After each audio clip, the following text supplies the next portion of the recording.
साथियों नमस्कार। आइए इस भाग में हम बात करते हैं नर्स समीकरण की। और ये जो नर्स समीकरण है वो नर्स ने इलेक्ट्रोड विभव पर धातु आयनों के सांद्रण एवं ताप का प्रभाव दर्शाने के लिए एक व्यंजक दिया। इसे नर्स समीकरण कहते हैं।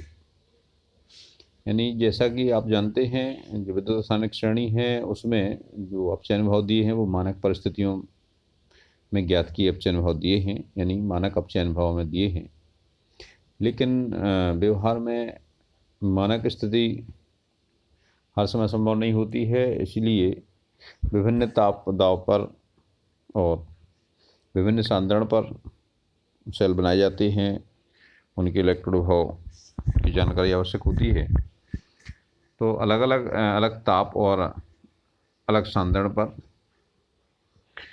इलेक्ट्रोड विभव किस तरह परिवर्तित होता है, ये जानकारी हमें नर्स समीकरण से प्राप्त होती है। नर्स समीकरण की व्युत्पत्ति को हम संक्षेप में समझ लें। यहाँ पे मान लें हम एक ऐसी रेडॉक्स अपक्रिया की बात कर रहे हैं जिसमें Mn प्लस एक्वस आयन है और जो N इलेक्ट्रॉन ग्रहण करके धातु में बदलता है, यानी ये अपचयन की क्रिया है और इसका जो साम्य स्थिरांक है वो K है। तो द्रव्यानुपाती क्रिया के नियमानुसार आप क्या लिखेंगे, K बराबर प्रोडक्ट की सांद्रता माने उत्पाद की सांद्रता बटे अभिकारक की सांद्रता, यानी Ms की माने सांद्रता और Mn प्लस एक्वस इसकी सांद्रता, यानी ठोस में सांद्रता इलेक्ट्रोड की सांद्रता बटे आयन में माने विद्युत अपघट्ट में आयनों की सांद्रता। तो यह अपक्रिया संपन्न अपने आप हो रही है तो क्या होगा, तो निश्चित है इसका जो मुक्त ऊर्जा परिवर्तन है वो ऋणात्मक होगा, माइनस में होगा। तो ऐसे में जो यदि कोई वर्क है तो work done is equal to minus NFE। ये NFE क्या होता है, माइनस NFE है मुक्त ऊर्जा परिवर्तन जो डेल्टा जी के बराबर है। तो डेल्टा जी बराबर माइनस NFE। यदि जो मुक्त ऊर्जा परिवर्तन की गणना हम मानक परिस्थितियों में करें तो ये क्या हो जाएगा, डेल्टा जी नॉट बराबर माइनस NFE नॉट। यहाँ पे आपको पता है N इलेक्ट्रॉन की संख्या है, F फैराडे का नियतांक है और E उसकी जो इलेक्ट्रोड विभव है वह है, और डेल्टा जी आपको पता है गिब्स मुक्त ऊर्जा है और डेल्टा जी नॉट क्या हो जाएगी, मानक अवस्था में मुक्त ऊर्जा और N उस पर प्राप्त मुक्त इलेक्ट्रॉनों की संख्या हो जाएगी। इस को हम बार्नठाफ समीकरण से लेते हैं। बार्नठाफ समीकरण होता है डेल्टा जी बराबर डेल्टा जी नॉट धन RT लॉग K। यहाँ पे लॉग का बेस होता है E। यहाँ पे R तो आपका सावित्रिक नियतांक है, T आपका परम ताप है। जो हमने ऊपर से देखा समीकरण 1 और 2, तो यहाँ पे जो समीकरण 2 से हम इस बार्नठाफ समीकरण में डेल्टा जी और डेल्टा जी नॉट के मान रख सकते हैं। तो डेल्टा जी बराबर होता है minus NFE, delta G not का हो गया minus NFE not plus RT log M upon Mn plus. हम इस समीकरण में दोनों ओर माइनस NF से भाग दें, तो जो माइनस NF से दोनों तरफ आपने भाग दिया तो देखिए यहाँ से NF कैंसिल हो जाएगा, यहाँ से भी NF कैंसिल हो जाएगा। इतना बचेगा जी E बराबर E naught minus E equal to minus E naught plus RT log E MS upon Mn plus. ये जैसी बचेगा हम इसमें ऋण का गुणा अपने ये काट दिया, ऋण ऋण और कट जाएंगे जी, तो ये माइनस माइनस भी कैंसिल हो जाएंगी। तो इस तरह से ये बचेगा E equal to E naught minus RT upon NF log E M upon Mn plus. इसको हम MS upon Mn plus aqueous भी लिख सकते। हम लॉग का आधार बदलेंगे तो क्या होगा, लॉग का जब आधार E से 10 लाते हैं, प्राकृतिक आधार लाते हैं तो ये हो जाएगा 2.303। ये बदलना इसलिए ज़रूरी होता है कि जो लॉगरिथम मान होते हैं वो 10 के बेस पे होते हैं। E बराबर E नॉट यहाँ पे यदि हम प्लस करना चाहें तो क्या करेंगे, हम इसको बदल सकते हैं, mn प्लस को ऊपर करके और m को नीचे करके हम यहाँ प्लस रख सकते हैं, या फिर आप जो कहते हैं माइनस भी रखा रहने दे सकते। तो ये आपका ऊपर ms रहेगा और नीचे mn प्लस एक्वस रहेगा। तो इस तरह इसको लिखा जा सकता है। और E बराबर E0 प्लस, इसमें हम R का मान रखें 8.314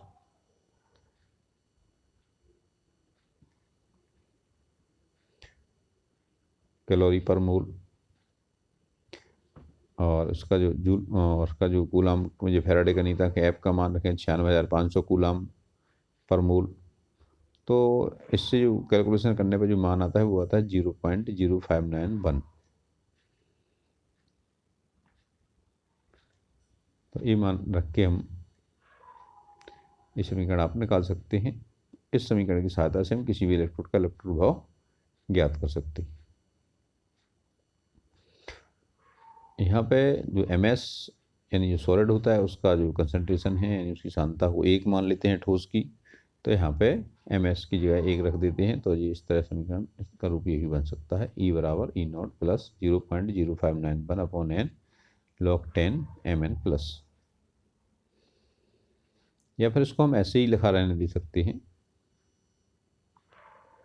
ये भी ऐसा भी लिखा जा सकता है आपका जो कहता हूँ, जैसे हम इसको ई सेल भी लिख सकते, ई नॉट सेल लिख सकते, या इलेक्ट्रोड का मान भी रख सकते हैं। यहाँ पे इस तरह भी लिख सकते हैं आप इसको EMN plus upon M solid, ये भी यहाँ रखा जा सकता है इसके नीचे सफिक्स के रूप में। तो ये E बराबर E0 minus RT/NF log MS upon MN plus, ये इनके मान रखे हैं। इनकी मान रखने के बाद जी गणना करने पर ही 0.59 बनाता है। ये आपको यहाँ पे कैलकुलेशन भी दर्शाई गई है। तो इस तरह से जी मान रखे हैं। आपका जो टेम्परेचर 298 यानी 298 केल्विन यानी कमरे के ताप का इसको रखा गया है। तो ये 298 रखा, जी आर का मान रखा, जी 203 है, और जी फैराडे नीलांक का मान है। इस तरह से गणना करने पे ये आता है 0.0059 upon n 1/mn plus. mn plus क्या है, धातु आयनों की विलयन में सांद्रता है, और इसको ऊपर रखेंगे तो ये प्लस में आ जाएगा। इस तरह से आप निकाल सकते हैं इलेक्ट्रोड विभव को। ये आप देखें जिंक के इलेक्ट्रोड विभव के लिए कैसे हम मानक अपचयन विभव निकालते हैं, कैसे इसका निकलेगा। तो इसको हम देखिए, इस क्रिया हो जाएगी Zn2 प्लस एक्वस धन 2 इलेक्ट्रॉन बराबर Zn सॉलिड। तो ये हो गया Zn2 प्लस Zn, और ये बराबर E0 Zn2 plus Zn minus 0.0591/2 log 1 Zn concentration, Zn2 plus का कंसनट्रेशन ये आप मान रख दीजिए। ये आप सारणी से ले सकते हैं, विद्युत सारणी श्रेणी में ये मान मिल जाएगा आपको मानक अपचयन विभव का। और बाकी हम जो दी गई सांद्रता है उस सांद्रता का मान रख देंगे और समीकरण रख के इसको कैलकुलेट कर लेंगे, तो दी गई सांद्रता पे आपको जिंक का इलेक्ट्रोड विभव ज्ञात हो जाएगा। अब हम किसी सेल का विभव कैसे ज्ञात कर सकते हैं नर्न समीकरण की सहायता से। तो देखिए इसमें अपन देखें, नर्न समीकरण की सहायता से हम प्रायोगिक परिस्थिति में किसी भी सेल का विद्युत भागबल ज्ञात कर सकते हैं, उसका सेल विभव भी ज्ञात किया जा सकता है। मान लें कि ये सेल है MS MN प्लस एक्वस बराबर, इधर दूसरा माने हमने इसको एनोड और कैथोड के लिए सफिक्स ए लगाए हुए MAS MA aqueous MC aqueous और MC सॉलिड। हमने MA और MC एनोड और कैथोड के लिए इंगित किया है। तो यहाँ हम देख सकते हैं ई सेल बराबर E0 cell plus RT/NF log E MCN plus aqueous upon MAN plus aqueous. यानी हमें ऊपर कैथोड के विलयन की सांद्रता देना है, नीचे एनोड के विलयन की सांद्रता देना है। इस समीकरण में हम सांद्रताओं के मान रख देंगे, टेम्परेचर का मान रख देंगे, तो हमें सेल विभव ज्ञात हो जाएगा। यहाँ पे एग्जाम्पल दिया है जिंक के सेल का। जिंक कॉपर सेल है यहाँ पे जिंक एनोड का काम करता है, कॉपर कैथोड का काम करता है। जी सेल इस तरह से आपको इंडिकेट किया जाएगा, Z N solid, Z N two plus aqueous, और इधर कैथोड में है Cu2 plus aqueous, Cu solid. इसमें मान रख देंगे तो ये ई नॉट ई सेल माने इसका कैथोड का इलेक्ट्रोड भाव है बराबर ये उसका मानक अपचयन भाव है, और RT/2F। यहाँ चूँकि 2 इलेक्ट्रॉन मुक्त होते हैं या 2 इलेक्ट्रॉन ग्रहण किए जाते हैं तो एन की जगह 2 आ जाएगा इधर पे, यहाँ पे इसकी सांद्रता आ जाएगी। इसी तरह से जिंक इलेक्ट्रोड के लिए भी होगा, इसका मानक अपचयन भाव है और ये जेड एन की सांद्रता हो जाएगी। यहाँ पे भी एन का मान 2 है, इनको मान रखेंगे क्योंकि हम जानते हैं सेल भाव क्या होता है, ई सेल बराबर ई कैथोड माइनस ई एनोड। ये क्या है, कैथोड, कैथोड का अपचयन भाव माइनस एनोड का अपचयन भाव। अब इन दोनों की मान को रख देंगे हम। ई कॉपर का जो अपचयन भाव है वो अपने ऊपर लिए समीकरण में, कॉपर का मानक अपचयन भाव प्लस RT/2F लॉग ई कॉपर की सांद्रता माइनस इसका लिख देंगे आप जेड एन का मानक अपचयन भाव RT/2F लॉग जेड एन की सांद्रता। अब यहाँ पे इन दोनों को अलग निकाल लिया तो ये हो जाएगा ई नॉट कॉपर की और ई नॉट जिंक, इन दोनों को मिलाएंगे तो सेल का मानक अपचयन भाव हो जाएगा। और फिर हम RT/2F को कॉमन ले लें तो इस तरह से ये आ जाएगा लॉग कॉपर की सांद्रता माइनस लॉग जिंक की सांद्रता। और चूँकि पता है आपको लॉग माइनस में है तो ये भाग में हो जाता है। ये आपका समीकरण है log x बाई बराबर log x minus log by. तो इसका जब विपरीत यहाँ आपने ले लिया तो ये हो जाएगा RT/2F log ई कॉपर की सांद्रता ऊपर पहुँच जाएगी और जिंक की सांद्रता नीचे पहुँच जाएगी। इस तरह से हम ये समीकरण है प्राप्त होता है, ई सेल बराबर E naught cell plus 2.303 RT/2F log Cu plus upon Z N plus की सांद्रता। इस तरह से हम इस सेल की विद्युत भागबल को हम नल समीकरण की सहायता से ज्ञात कर सकते हैं। ये परीक्षा की दृष्टि से काफ़ी महत्वपूर्ण है। इसमें 2 चीज़ें आ जाती हैं, नल समीकरण से सेल का विद्युत भागबल ज्ञात करना और दूसरा है गिब्स मुक्त ऊर्जा और विद्युत वाहक बल में संबंध। ये 2 चीज़ें इससे सॉल्व होती हैं। एक 2 टॉपिक हैं उसके अपने पाठ्यक्रम में।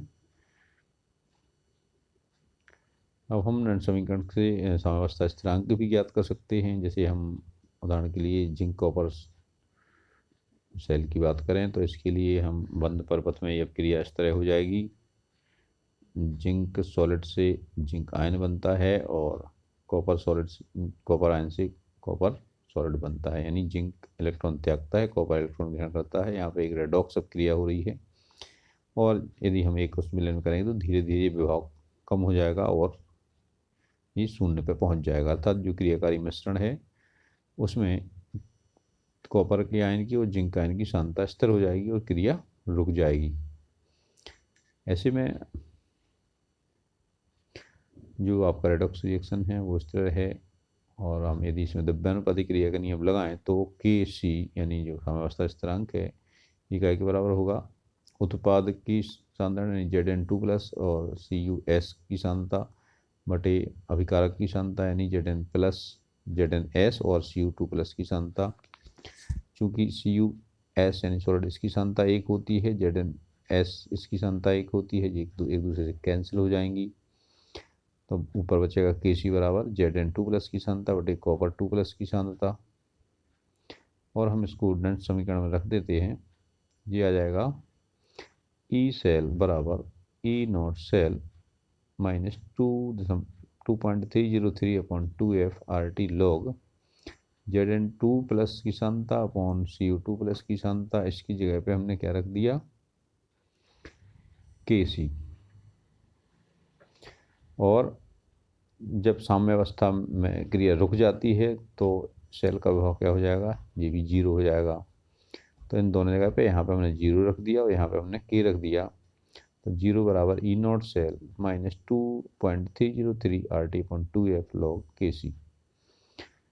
अब हम इसका पक्षांतरण कर देंगे तो ई नॉट सेल बराबर 2.303 RT/2F इंटू log Kc। आपको पता है ई नॉट सेल से हम निकाल सकते हैं, उसको हम ज्ञात कर सकते हैं। आप विद्युत रसायन श्रेणी में देखेंगे तो आप निकाल सकते हैं। 1.10 वोल्ट इसका आता है। किसी भी सेल के लिए हम इसी हिसाब से समीकरण को अप्लाई कर सकते हैं। ई नॉट सेल बराबर 2.303 RT/NF इंटू log Kc। यदि हम यहाँ पे T का मान 298 केल्विन यानी कमरे के ताप पे रखें तो गणना करने पे हमने पाया था कि 2.303 इंटू R का मान 8.314 रखा था, T का मान 298 रखा था और फैराडे नीयतांक का मान भी 96,500 कूलाम प्रति मोल रख दिया था। तो ये गणना करने पे ही मान आता है ई सेल बराबर 0.591/n log Kc। अब हम एंटी लॉग लेकर के Kc का मान ले लेंगे तो Kc बराबर हो जाएगा n ई सेल अपॉन 0.059। इस तरह से हम नैन समीकरण से साम्य स्थिरांक का मान भी ज्ञात कर सकते हैं और इसको और अच्छे से समझ लीजिएगा। 5 नंबर के प्रश्न आ सकते हैं इसमें से।